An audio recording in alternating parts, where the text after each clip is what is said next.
오늘은 토요일 시편 강의 시간입니다. 제목은 시편 81편 1절로 16절을 중심으로 하나님의 간곡한 구애라는 제목입니다. 먼저 찬송하겠습니다. 찬송가 290장입니다.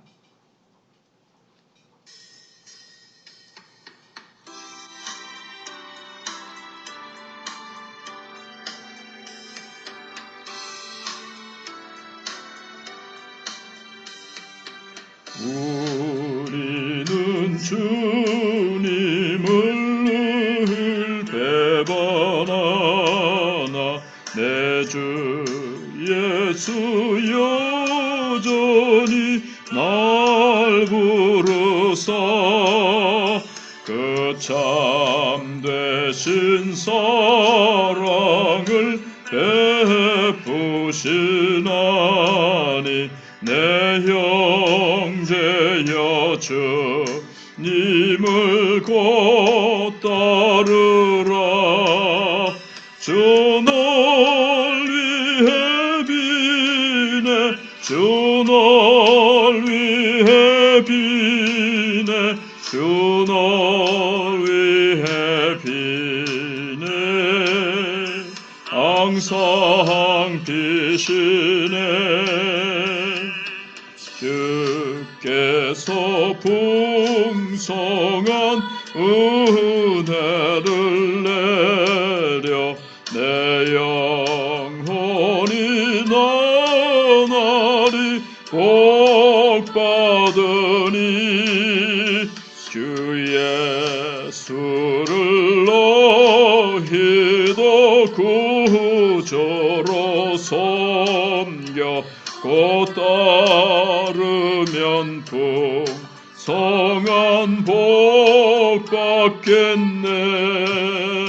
주 널 위해 비네 주 널 위해 비네 주 널 위해 비네 항상 비시네. 무거운 짐 지고 애타는 인생 주 예수께 돌아와 곧 쉬어라. 내 주 예수 너희를 돌보실 때에 잠복락과 위가 넘치겠네. 널 위해 비네 주 널 위해 비네 주 널 위해 비네 항상 비시네.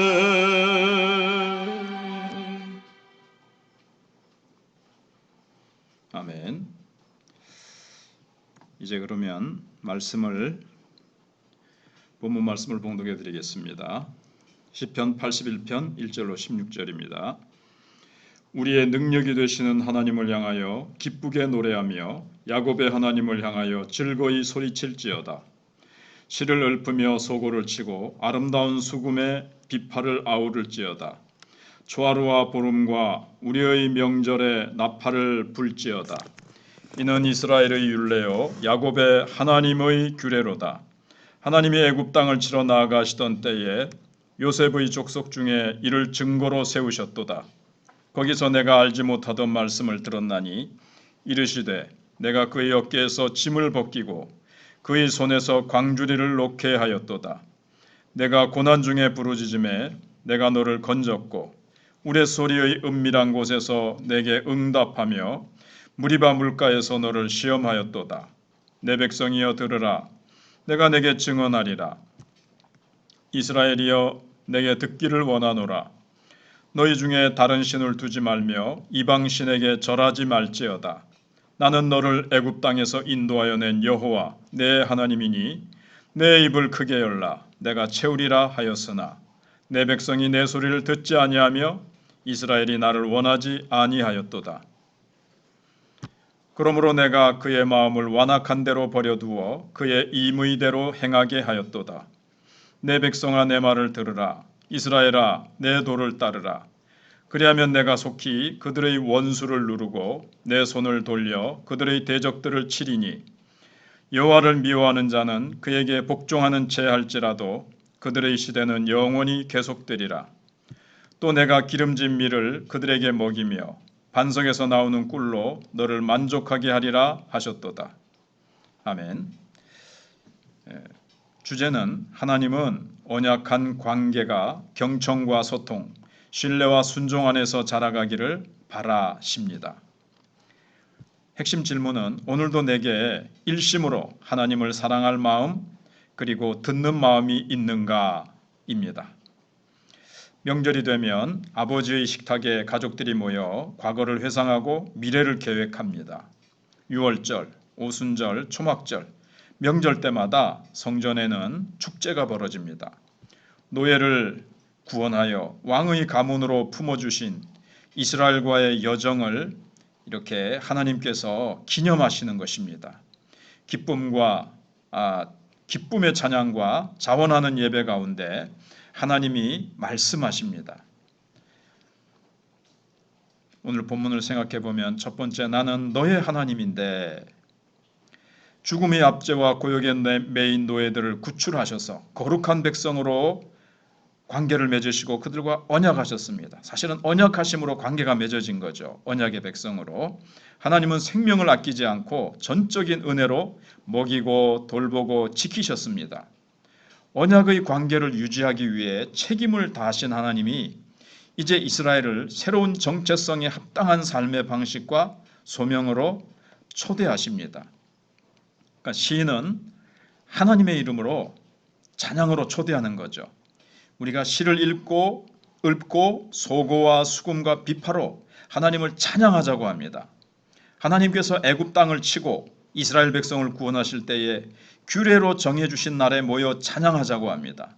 각종 절기, 하나님을 기억하며 찬양하고 기뻐해야 될 그 날들에 우리가 모여서 하나님을 찬양하자는 겁니다. 찬양은 감사이고 기억입니다. 자기 정체성에 대한 확인이죠. 그리고 그 근원에 대한 고백입니다. 하나님이 아니면 오늘의 내가 없었고 하나님이 아니면 내가 살아갈 수도 없고 하나님이 아니면 내일도 보장할 수 없다는 그 기도, 그 고백이 찬양입니다. 두 번째, 그런데 너는 나를 싫어하니 입니다. 구원은 하나님만 하실 수 있습니다. 고난 중에 부르짖는 애굽에서 그 노예로서 고역 중에 그 고난 중에 하나님 앞에 부르짖습니다. 그 부르짖는 소리를 누가 들으실 수가 있습니까? 바로 천지를 창조하신 하나님, 아브라함과 언약하신 하나님이 들으시고 바로의 고역에서 이스라엘을 해방시키셨습니다. 어깨에 짐을 그리고 손에 광주리를 놓게 하셨습니다. 그들의 믿음을 확인하시고 또 믿음을 심으시려고 결핍과 위험이 도사리는 불임의 땅, 씨 한 톨 없기도 하거니와 심어도 날 수 없는 그 불임의 땅 광야로 인도하셨습니다.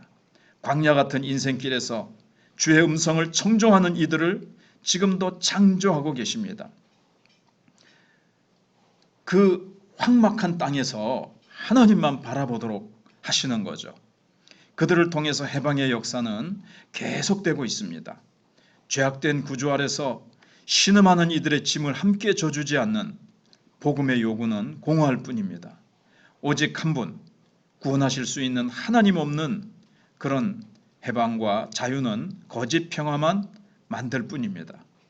그래서 하나님께서는 이스라엘을 향해서 이방신을 기웃거리지 말고 먹음직하고 보금직하고 지혜로운 것들을 넘보지 말고 오직 사랑의 음성으로 말씀하시는 바를 듣고 따르는 청종의 삶을 살아라고 주님이 요구하시는 것입니다. 하나님의 도가 가장 올바르고 선하고 아름답다고 여기는 신뢰의 삶, 그것이 소명의 길입니다. 다른 세상의 그 무엇, 그 나를 지탱해주고 행복해줄 만한 세상에 그런 것들이 아니라, 비록 환경은 광야와 같더라 할지라도 하나님이 그 광야로 인도하신 그 하나님께서 이스라엘과 또 우리를 전적으로 지키시고 보호하시고 인도하시고 책임져 주실 수 있다는 것을 온전히 신뢰하고 바라볼 수 있는 그 믿음을 원하시고, 그 믿음으로 주님만 따라가는 그 삶이 바로 소명의 길인 것입니다. 하나님은 여전히 간청하십니다. 세 번째, 함께 다시 걸을 수 있을까 하는 겁니다. 구원하신 하나님께서 바라신 것은 이스라엘이 구원자를 기억하고 자신의 그 말씀에 청종하는 것뿐입니다. 하나님은 이스라엘이 다른 신에게 절하지 않고 하나님을 하나님 되게만 한다면 그들의 모든 필요를 넉넉하게 채우실 준비가 된 온 땅의 주인이십니다. 한눈 팔지 않고 의지할 수 있는 한 최대로 의지하면, 즉 입을 넓게 열면 하나님도 그 기대에 어울리게 채우실 것입니다. 내가 아는 하나님의 크기만큼, 내 믿음의 깊이만큼, 내 신뢰의 넓이만큼 하나님은 내게 역사하실 것입니다.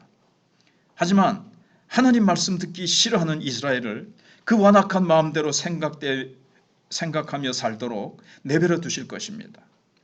다른 신에게 절하지 말라는 말을 반복하시는 주님의 심정이 어떠하실까요? 주님은 그들을 향해서 다 내어주셨습니다. 그러고도 내 말에 귀를 기울이고 내 말에 너희들이 청종해라, 그렇게 하나님이 간청하는 판국에 이르다니 참 그렇죠. 이스라엘 백성이 하나님께 매달려도 간구해도 될까 말, 그거는 피조물의 입장에서 그렇게 돼야 될 형편인데, 오히려 하나님께서 그 보잘것없고 자꾸 반역하고 패역의 길로 가기를 좋아하는 이스라엘을 향해서 하나님이 자신의 사랑을 알아주고 받아달라고, 내 말에 귀를 기울이고 청종하라고 하나님이 간청해야 되는 이러한 형편을 생각해 보십시오. 이스라엘 백성은 애굽의 먹거리에, 아수르의 미혹에, 바벨론의 화려함에 눈을 뺏겨서 하나님의 말씀은 뒷전인 역사가 반복되는, 우리는 그 아픈 역사를 보게 됩니다. 하나님은 그럼에도 불구하고 자기 백성을 부르십니다. 내 백성이라고, 내 백성아 돌아오라고 말입니다. 결론입니다. 하나님과의 언약을 잊어버리고 세상으로 달려가는 어리석은 우리를 끊임없이 안식의 식탁으로 초대하시는 하나님, 지금 여기에서 다시 주님의 얼굴로 그 말씀 앞으로 나아가 듣게 하소서. 오직 주님만 사랑하고 오직 주님만 의지하고 그 사랑을 전하게 하소서. 아멘.